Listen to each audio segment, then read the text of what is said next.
تو ہمارے حضرت والا فرمایا کرتے تھے کہ جب کبھی گناہ کا داعیہ پیدا ہو، جب کبھی دل میں شوق پیدا ہو، خواہش ابھرے گناہ کی، تو دو کام کر لو۔ ایک یہ کہ بچنے کے جتنے سامان ہو سکتے ہیں وہ اپنے اختیار کر لو، اور پھر اللہ تبارک و تعالیٰ کو پکار لو کہ یا اللہ آپ مجھے اس سے بچا لیجیے۔ اور ہمارے حضرت تو یہ بھی فرمایا کرتے تھے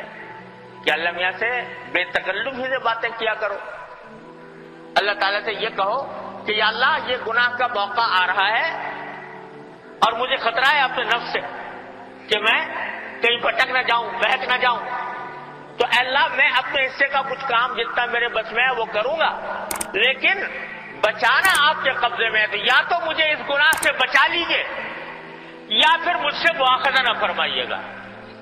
مجھ سے مواخذہ نہ فرمائیے گا، مجھے اس کے اوپر گناہ نہ دیجیے گا۔ اللہ میاں سے کہتا ہے اللہ تعالیٰ سے ایسی باتیں کیا کرو کہ جیسے اپنے مہربان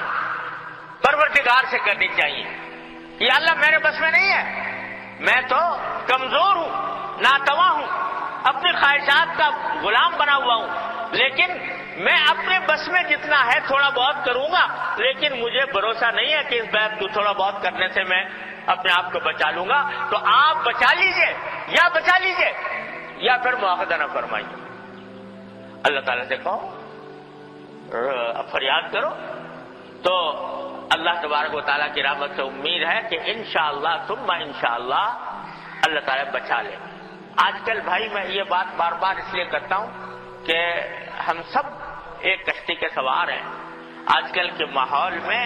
گناہوں کی آگ بھڑک رہی ہے چاروں طرف، اور اس سے بچانا اپنے آپ کو مشکل لگنے لگا ہے، لیکن بھائی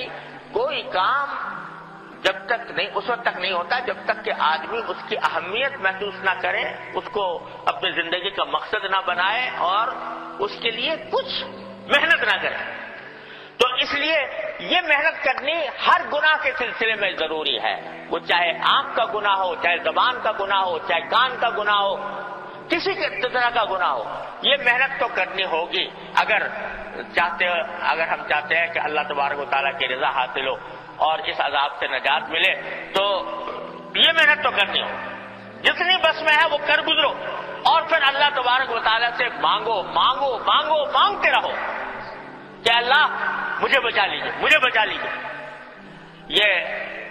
مانگتے رہو، انشاءاللہ اللہ تبارک و تعالیٰ کی رحمت سے مکمل امید ہے کہ انشاءاللہ بچا لے گا۔ اور بھائی اگر اس کے باوجود کبھی آدمی پھسل جائے تو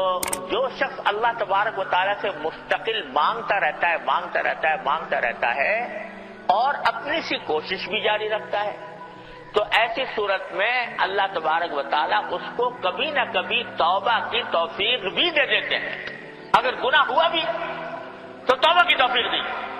توبہ کی توفیق دے کر کسی نہ کسی وقت انشاءاللہ بچ جائے گا اس گناہ سے۔ لیکن یہ جو غفلت ہے یہ بری بلا ہے کہ آدمی غفلت کی حالت میں زندگی گزار رہا ہے، نہ حلال کی پرواہ ہے، نہ حرام کی پرواہ ہے، یہ جو دماغ میں بٹھا لیا ہے کہ ہم تو ایسے ماحول کے اندر ہیں کہ اپنے آپ کو بچانا مشکل ہے، گناہوں کے ماحول میں بچا نہیں سکتے، یہ ہوا دل میں ذہن پر سوار کر کے جب بیٹھ جاتا ہے آدمی اور بے پرواہ ہو کر کام کرتا رہتا ہے، کوئی خلش دل میں پیدا نہیں ہوتی، کوئی کھٹک نہیں آتی، یہ ہے خطرناک بلا، یہ ہے مصیبت۔ اللہ تعالیٰ اس سے ہر مسلمان کو محفوظ رکھے۔ یہ کھٹک دل میں پیدا ہو اور بار بار اللہ تعالیٰ کی طرف رجوع کرتا رہے، مانگتا رہے، تو ممکن نہیں ہے کہ اللہ تعالیٰ اس کو رد فرما دے۔ انشاءاللہ ضرور بچاؤ ہوگا۔